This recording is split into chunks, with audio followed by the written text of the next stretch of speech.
बात करता हुआ खुदावंद यीशु मसीह नजर आता है। और उनकी जो रूहानी हालत है बाबुल शहर की या दुनिया की, वो कोई बेहतरीन नहीं है। 17वें बाब में हमने ये देखा, और आज हम 18वें बाब को देखेंगे कि उसमें क्या खुदावंद बात कर रहा है। इस बाब में खुदावंद जो बात कर रहा है वो है कि बाबुल या मादा प्रस्त जो लोग हैं उनका हश्र क्या है। दुनियावी या मादी चीजों के पीछे भागने वाले लोग या दुनियादार लोगों का हश्र खुदावंद ने बयान किया है। और बाबुल शहर को भी उसने इसमें उसको बताते हुए खुदा ने बयान किया है। यहां हम देखते हैं कि इसका टॉपिक ही क्या है, बाबुल का गिरना। इन 3 आयात में 18वें बाब की पहली जो 3 आयात है उसमें यह तारुफ दिया जा रहा है कि किस तरह से बाबुल गिरा है या किस तरह से वो बर्बाद किया गया है, किस तरह से खुदा मादा भ्रष्टों को उनके हवाले से या उनके कामों के हवाले से खुदा सजा देता हुआ नजर आता है। अगर हम देखें पहली आयत से तो लिखा है, इन बातों के बाद मैंने एक और फरिश्ते को आसमान पर से उतरते देखा। तमाम जो बातें हुई है रूहानी तौर पर जो दुनिया की हालत है या बाबुल शहर की हालत है, उसके बाद फरिश्ता क्या कह रहा है कि मैंने आसमान पर से एक फरिश्ते को उतरते देखा जिसे बड़ा इख्तियार था और जमीन उसके जलाल से रोशन हो गई, क्योंकि दुनिया में तारीकी थी और तारीकी के काम दुनिया में हो रहे थे। और बाबुल का जो जिक्र है, अगर हम बाबुल को देखें तो ये माना ये जाता है, कुछ स्कॉलर्स कहते हैं कि ये दुनिया के हवाले से या रोम के हवाले से बात कर रहा है मुकद्दस यूहन्ना। और कुछ स्कॉलर्स का ये कहना है कि ये लिटरली उस बाबुल शहर की बात हो रही है जिसमें एक बहुत ही बड़ा बादशाह गुजरा है, नबूकदनेस्सर। और वही बाबुल जो बनी इस्राइल को असीर करके बाबुल में ले गया, नबूकदनेस्सर, ये उस बाबुल की बात हो रही है। लेकिन अगर हम देखें तो असल में ये दुनिया की बात हो रही है या मादा प्रस्त लोगों की बात हो रही है जो दुनियावी चीजों पर ज्यादा तकिया करते हैं, जो खुदा की तरफ कम और दुनिया के मटीरियलिस्टिक जिसको हम कहते हैं मादी चीजों के पीछे भाग रहे हैं। ये उनके हवाले से बात हो रही है। और लिखा है कि जब फरिश्ता जमीन पर आया है तो जमीन पर क्या हुई है, रोशन हो गई है। क्योंकि जमीन पर क्या हो रहा था, तारीकी के काम, तारीकी छाई हुई है और दुनियावी काम होते हुए नजर आ रहे हैं। और लिखा है उसने बड़ी आवाज से चिल्लाकर कहा कि गिर पड़ा। वो ये तारुफ दे रहा है कि वो शहर जो बहुत ज्यादा दौलतमंद है उसके बारे में बता रहा है कि वो कौन सा शहर। कह रहे उसने बड़ी आवाज से चिल्लाकर कहा कि गिर पड़ा, बड़ा शहर बाबुल गिर पड़ा। क्या हो रहा था उसमें, लिखा है और शयातीन का मस्कन। ये तारुफ दे रहे हैं वो कि उस शहर में क्या है, शयातीन रहते हैं, शयातीन का मस्कन है, शयातीन का घर है वो मुल्क, और हर नापाक रूह का अड्डा, हर नापाक रूह। ये तारीकी को वो बयान कर रहा है कि उसमें कैसी तारीकी है और हर नापाक रूह का अड्डा और हर नापाक और मकरूह परिंदे का अड्डा हो गया, क्योंकि उसकी आरामकारी की गजबनाक महके बाईस तमाम कौमें गिर गई है और जमीन के बादशाहों ने उसके साथ हरामकारी की है और दुनिया के साथ सौदागर उसके ऐशो इशरत की बदौलत दौलतमंद हो गए हैं। कि वो बता रहे कि ये ऐसा शहर है जिसमें हर तरह की शैतानी या शैतान का घर कहलाता है। और इसमें क्या है, इसमें हरामकारी की गई है, कौमों की हरामकारी उसमें उसमें पाई जाती है, उसमें किसी किस्म का खुदा का खौफ नजर नहीं आता है। खुदा की बात उसमें कहीं नजर नहीं आ रही, बल्कि क्या है, जमीन के बादशाह भी उसके साथ हरामकारी करते हुए नजर आ रहे हैं। कोई भी मुखलिस नजर नहीं आ रहा, सारे के सारे खुदा से दूर और शैतान के करीब, शैतान के अड्डे में रहने वाले, उसके मस्कन में रहने वाले शैतान के करीबे बने हुए हैं और दुनिया के सौदागर उसके ऐशो इशरत की बदौलत दौलतमंद हुए हैं। कि जो अच्छा लग रहा है, अगर दौलत की खातिर खून करना पड़ रहा है तो वो खून कर रहे हैं, दौलत की खातिर किसी का गला घोटना पड़ रहा है तो वो कर रहे हैं। लालच में मुब्तला है, हर तरह की बदी में मुब्तला है, बस दौलत चाहिए, बस पैसा चाहिए, किसी की जान की कोई कदर नहीं, कोई फिक्र नहीं है, बल्कि क्या है, बस मैं अमीर हो जाऊं। बाबुल में क्या है, मादा परस्ती नजर आ रही है, लोग मटीरियलिस्टिक हो गए हैं, बस मेरा पेट भरना चाहिए, दूसरे का मुझे कोई नहीं। जबकि इसके बरक्स खुदा की तालीम क्या है, खुदा क्या चाहता है, खुदा चाहता है कि क्या हो, दूसरे को अवलियत दी जाए। क्योंकि खुदा के कलाम में क्या लिखा है, खुदा के कलाम में लिखा है, बड़ा और पहला हुक्म यह है कि तू अपने खुदा से अपने सारे दिल, अपनी सारी जान, अपनी सारी अक्ल, अपनी सारी ताकत से मोहब्बत रख, और दूसरा इसकी मानिंद ये है कि तू अपने पड़ोसी से अपने बराबर मोहब्बत रख। लेकिन यहां क्या नजर आ रहा है, उनको सिर्फ दौलत से मोहब्बत है, उनको सिर्फ चीजों से मोहब्बत है, उनको सिर्फ मादी चीजों से मोहब्बत है, किसी की जान की कोई परवाह नहीं है, कोई पड़ोसी से मोहब्बत नहीं है। तो इन तीनों आयात में हम देखते हैं, इस सेक्शन में हम क्या देखते हैं कि इसमें तारुफ दिया गया है कि उस बाबुल शहर की क्या हालत है, किस तरह की बदी उसमें पाई जाती है और किस लिए उसको गिराया गया है, और ये खुदा की तरफ से ऐसा हुआ है। और दूसरी चीज अगर हम देखें तो यहां पर क्या लिखा है, दूसरा जो हमारे पास इसका उन्वान कह लें या टॉपिक है वो है बाबुल की अदालत। 18वें बाब की 4थी आयत से 8वीं आयत में हमें ये नजर आता है कि बाबुल की क्या हो रही है। असल में ये मादा प्रस्त लोगों की बात हो रही है, जो दुनियावी लोग हैं, जो दुनिया की चीजों की तरफ लपक रहे हैं और खुदा की तरफ उनकी कोई कुर्बत और रग़बत नहीं है, बल्कि वो दुनिया के दुनियावी कामों में पड़े हुए हैं।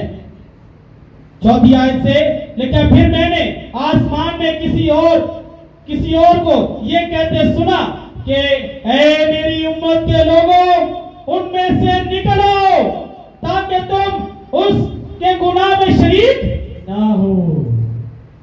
खुदावंद अपने लोगों को मौका दे रहा है, क्योंकि खुदावंद उस शहर की, दुनियादारों की और मादा परस्तों की अदालत करने जा रहा है। इसलिए वो कहता है कि मेरी उम्मत के लोगों, उनमें से निकलो ताकि तुम उसके गुनाहों में शरीक ना हो और उसकी आफतों में से कोई तुम पर ना जाए। खुदा अपने लोगों को बचाता और आगाह करता हुआ नजर आता है।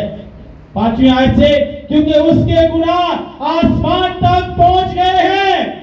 आप ये तस्वीर में भी देख सकते हैं कि क्या हो रहा है, यहां तक देखे आसमान तक उनका क्या हो रहा है, गुनाह जा रहा है।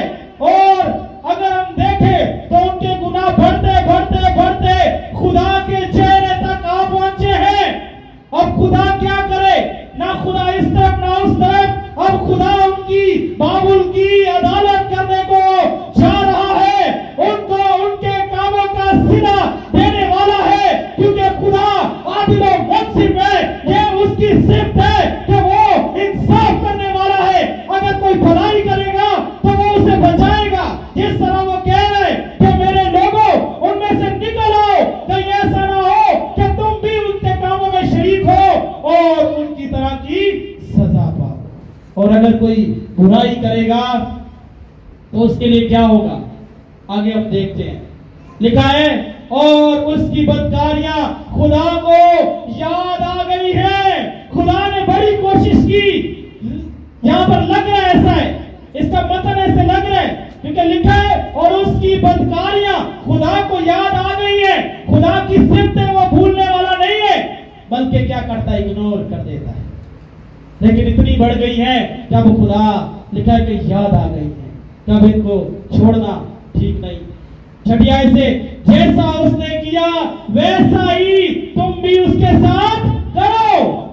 अब वक्त आ गया है कि उसको बदला दिया जाए, वक्त आ गया है कि उसकी अदालत की जाए।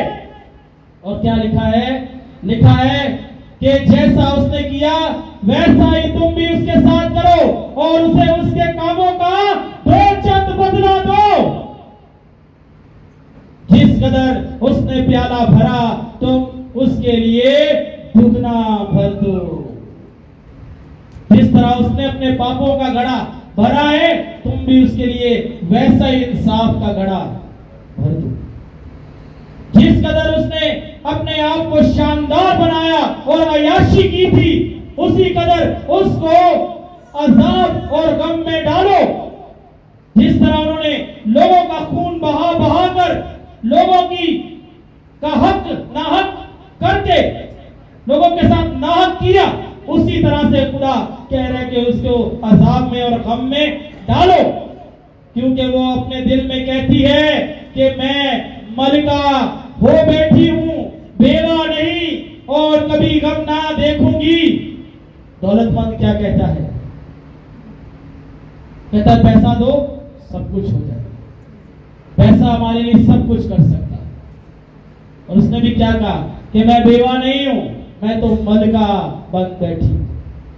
और क्या लिखा है, कभी गम ना देखूंगी, इसलिए उस पर एक ही दिन में आफतें आएंगी, यानी मौत और गम और काल, और वो आग में जलाकर खाक कर दी जाएगी।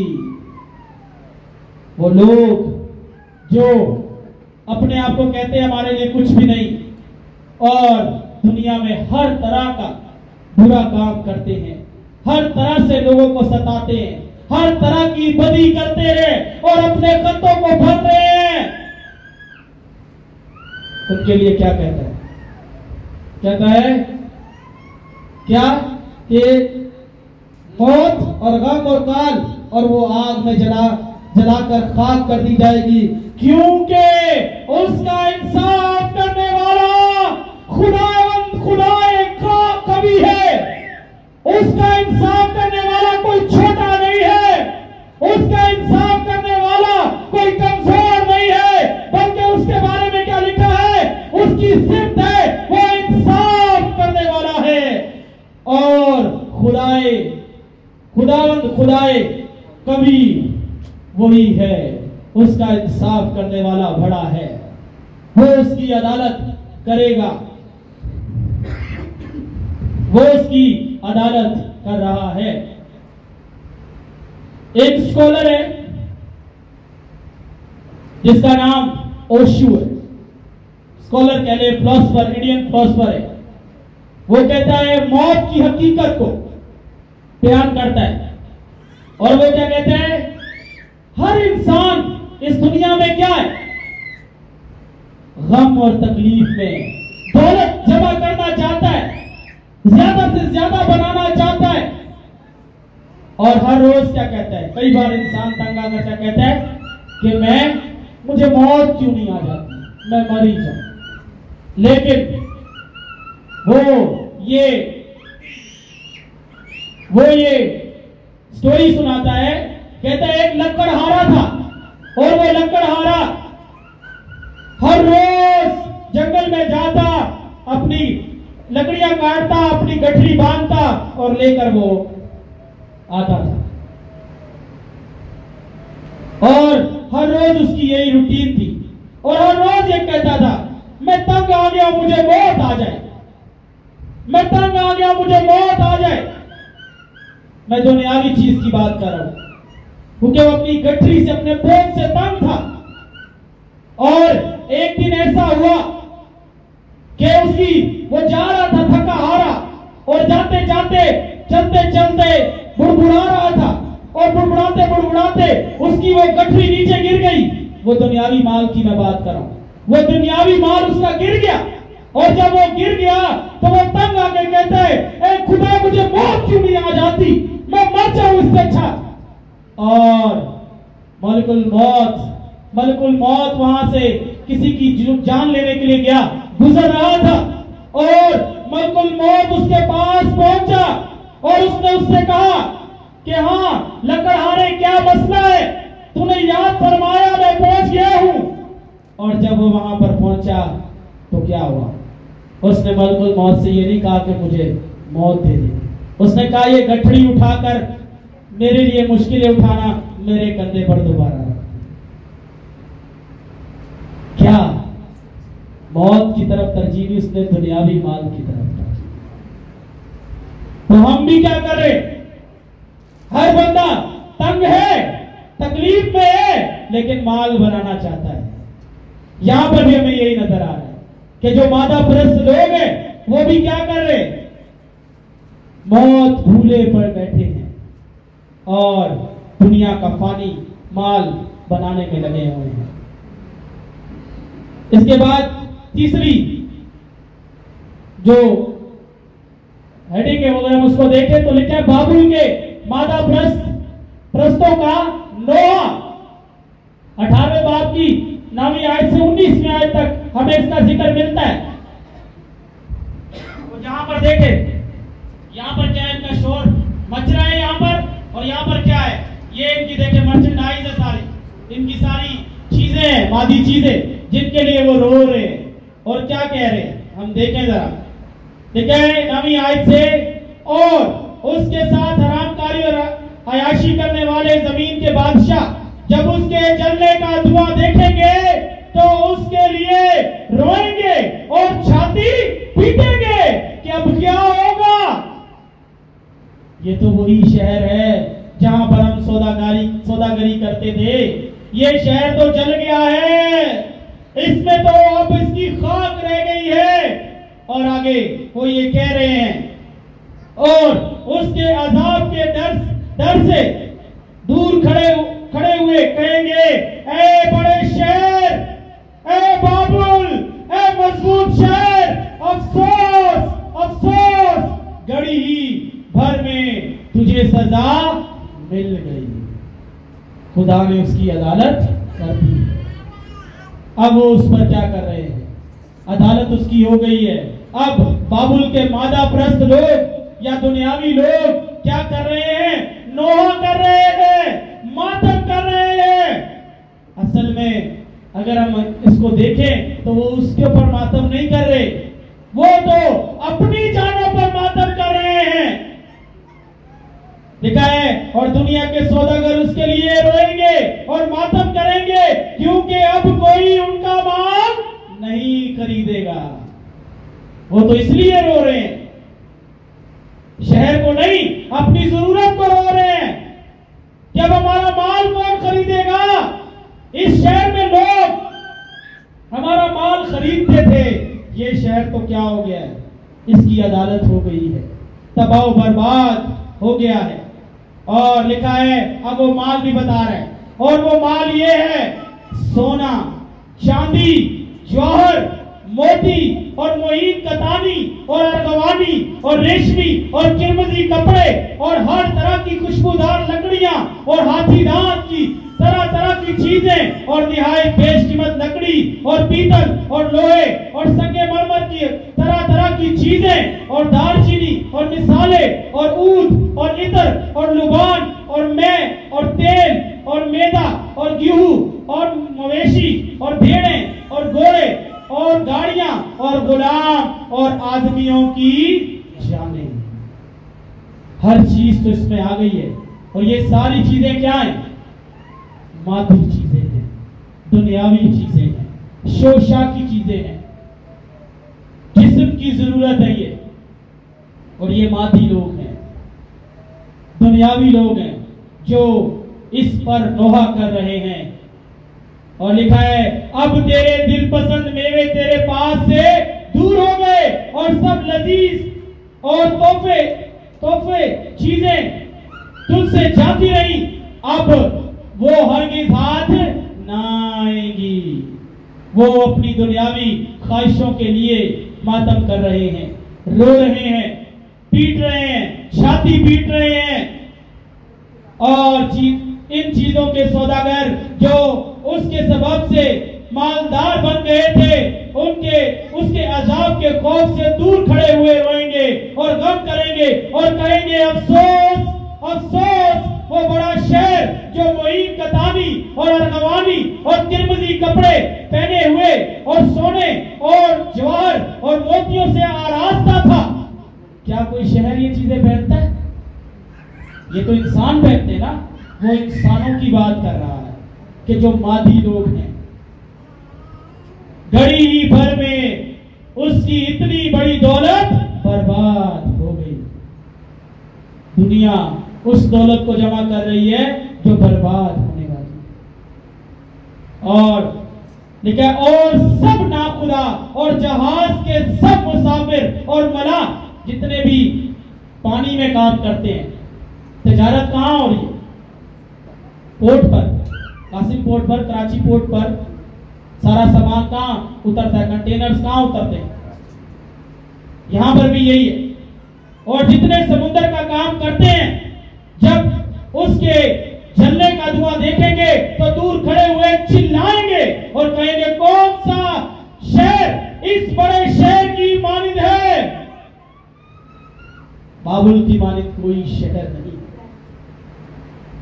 जब बाबुल अपनी आबोताब में था तो वो क्या था? सुपर पावर था। जब नबूकदनेस्सर बादशाह उस पर राज करता था, उस वक्त बाबुल सुपर पावर था, उसकी मानिंद कोई भी ना था। और अगर इसको हम रोम पर अप्लाई करें, जब मुकद्दस यूहन्ना लिख रहा है इस खत को, तो उस वक्त भी रोमी पूरी दुनिया में सुपर पावर थे। और लिखा है और अपने सिरों पर खाक डालेंगे और रोते हुए और मातम करते हुए चिल्ला चिल्ला कर कहेंगे अफसोस अफसोस, वो बड़ा शहर जिसकी दौलत से समुद्र के सब जहाज वाले दौलतमंद हो गए, घड़ी भर में उजड़ गया। अजीजों, इस पूरे बाब में हमें जो फोकस नजर आ रहा है वो मादी चीजों पर नजर आ रहा है, मादी लोगों पर नजर आ रहा है, जो दुनियावी चीजों के ख्याल में पड़े हुए हैं, उनके ऊपर उनका हश्र नजर आ रहा है। और चौथी, अगर हम इसकी हेडिंग देखें तो इसमें क्या हमें नजर आता है? बाबुल का खात्मा या अंजाम। मुकाशवा 18वें बाब की 20 से 24वीं आयत में हमें ये नजर आता है कि खुदा ने उसका क्या कर दिया है? खात्मा, बदी का, बुराई का खुदा ने बिल्कुल कलाकामा कर दिया है। मादी चीजों को खत्म करता हुआ खुदा नजर आ रहा है। मादी लोगों को जो दुनियावी चीजों की इसमें पड़े, खुदा उनकी अदालत और उनका इख्तिताम हमें नजर आ रहा है। लिखा है ऐ आसमान और ऐ मुकद्दसों और रसूलों और नबियों, उस पर खुशी करो क्योंकि खुदा ने इंसाफ करके उससे तुम्हारा बदला ले लिया है। क्या किया है? आ जाए जरा अंजील के हवाले की तरफ। यहां पर क्या हो रहा है? लिखा है ऐ रियाकार फकीरों और फरीसियों, तुम पर अफसोस कि नबियों की कब्रें बनाते और रास्तबाजों के मकबरे आरास्ता करते हो। यहां पर भी क्या नजर आ रहा है? यीशु मसीह कंडेम करता हुआ नजर आ रहा है। किनको? फकीरों और फरीसियों को, शरअ के मुअल्लिमों को, क्योंकि वो क्या कर रहे हैं? उनको खुदा की बात से ज्यादा दुनिया की बात की फिक्र है। वो नबियों के मकबरे बनाते हैं। किस लिए? किस लिए? ताकि लोग वहां पर आकर अपने चढ़ावे चढ़ाएं। और खुदा का कलाम क्या कहता है? हुक्म क्या है दूसरा? कि तू कोई मेरे हजूर कोई तराशी हुई मूरत न बनाना। क्या ये नहीं जानते खुदा के कलाम को?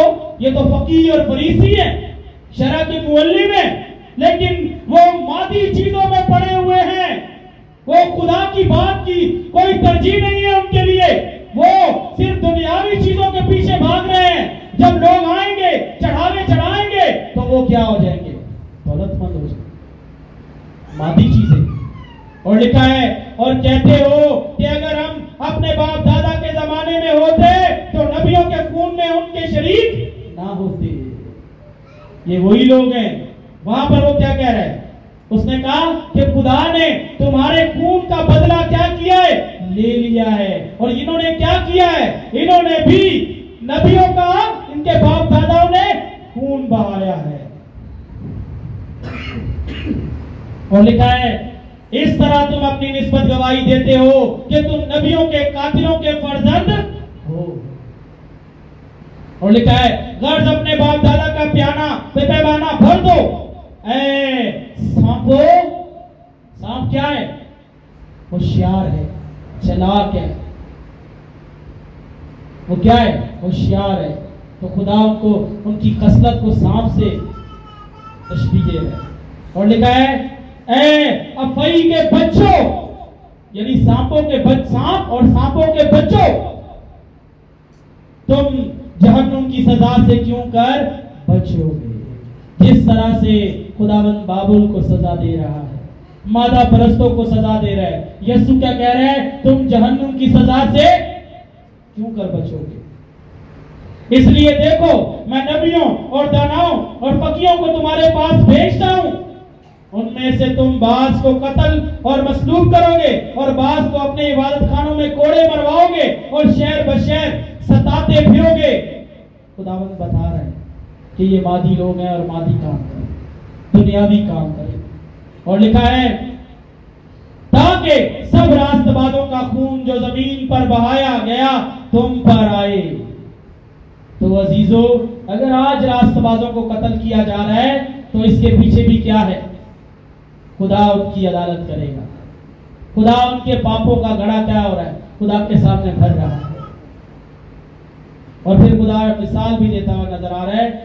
रास्तबाज हाबिल के खून से लेकर बकरिया के बेटे जकरिया के खून तक, जिसे तुमने मकदस, खुदा के घर में मकदस और कुर्बानगाह के दरमियान कत्ल किया, मैं तुमसे सच कहता हूं कि ये सब कुछ इस जमाने के लोगों पर आएगा। खुदा इसका हिसाब करेगा। ये इस जमाने के लोगों पर आएगा। और लिखा है, फिर एक जोरावर फरिश्ते ने बड़ी चक्की के पाट की मानिंद एक पत्थर उठाया और ये कहकर समुद्र में फेंक दिया कि बाबुल का बड़ा शहर भी इसी तरह जोर से गिरा दिया जाएगा और फिर कभी उसका पता ना मिलेगा। चक्की का पत्थर देखा होगा आपने, कितना वजनी होता है। उसको अगर फेंक देंगे तो तय तक चला जाएगा, पता ही नहीं चलेगा समुद्र में अगर फेंक दो।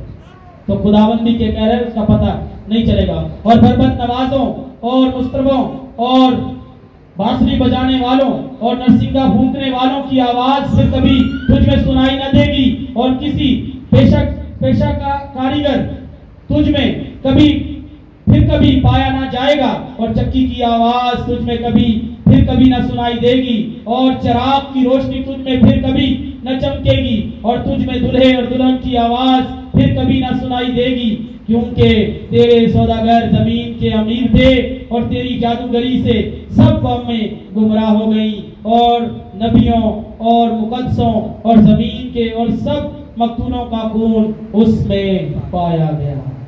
खुदा उसके सारे घनौले कामों को बयान कर रहा है, क्योंकि जब अदालत की जाती है तो सारे सबूत पेश किए जाते हैं। तो अजीजों, खुदावंद ने बाबुल का क्या कर दिया? खात्मा खुदावंद करता हुआ नजर आ रहा है कि किस तरह से खुदा ने उसका खात्मा कर दिया, यानी बुराई का, बदी का, मादा परस्ती का खुदा क्या करता हुआ नजर आ रहा है? खात्मा। अजीजों, अब वक्त हमारे पास है, ये कलाम हमारे लिए है, आज की दुनिया के लिए ये कलाम है। तो अजीजों, इसमें हम अपने आप को जांचें कि हम मादा परस्त तो नहीं है। हमें जांचने की जरूरत है कि हम कोई मादा परस्त तो नहीं है।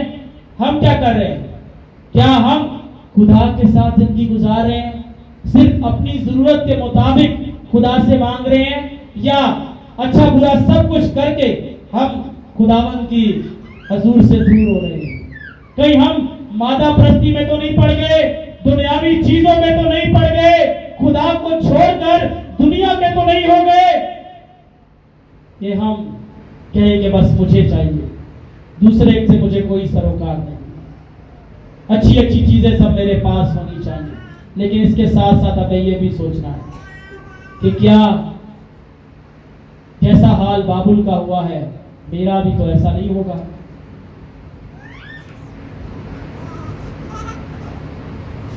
और तौबा करने की जरूरत है, हमें तौबा करने की जरूरत है कि हम अगर ऐसा कर रहे हैं तो आज का कलाम हमारे लिए है। आज खुदा हमें बता रहा है कि जो बुरा करेगा, जो खुदा को छोड़कर दुनिया के पीछे भागेगा, खुदा उसका इंसाफ करेगा, खुदा उसको सजा देगा।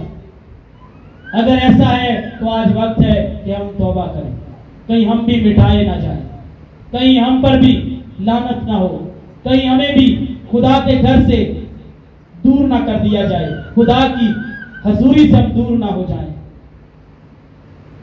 इसलिए हम देखें कि मादी या दुनियावी चीजों से दिल तो नहीं हमने लगाया हुआ है, अपना दिल हम खुदावंद को देना, क्योंकि उसने क्या कहा, हमारी रोज की रोटी आज हमें दे। खुदावंद हमारी जरूरतों को पूरा करने वाला है, मुहैया करने वाला है। दुनिया को छोड़कर खुदावंद के पीछे हो रहे, अपना दिल खुदावंद को दे दे।